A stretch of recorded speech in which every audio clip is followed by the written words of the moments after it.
त्यांना खाऱ्या पाण्यापासून मिळणारी ऊर्जा वापरून समुद्रातील पाण्याचे ताज्या पाण्यात रूपांतर करायचे आहे. बघा आताचा हा जो व्हिडिओ होता त्याच्यामध्ये काय सांगितलं त्यांनी या व्हिडिओमध्ये 3 शोधाबद्दल माहिती सांगितली आहे. पहिला कोणता होता ते टॉयलेट बाबतीतला होता, बरोबर आहे की टॉयलेटला खूप जास्त पाणी लागतं. मग त्यांनी काय केलंय एक शोधून काढलं असं टॉयलेट जे कमी पाण्यामध्ये देखील चांगल्या प्रकारे काम करू शकतं स्वच्छते संदर्भात. दुसरं काय होतं, दुसरा शोध काय होता पाण्या टॉयलेटच्या नंतर पाणी साठवणे. पाणी साठवण्यासाठी काय दाखवलं होतं त्यांनी, कुठल्या देशामधलं ते काहीतरी दाखवलं होतं बघा.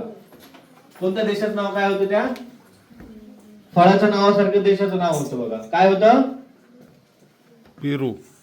पेरू, बरोबर आहे की नाही. पेरू मध्ये ते धुके संकलक म्हणजे काय केलेलं होतं हे बघा. इथं आपण बघूया बघा. हे इकॉनॉमिक टॉयलेट बाउल म्हणजे अति कार्यक्षम शौचालय जे आहे ते त्याच्याबद्दल एक सांगितलेलं. त्यानंतर हे दुसरं जे आहे बघा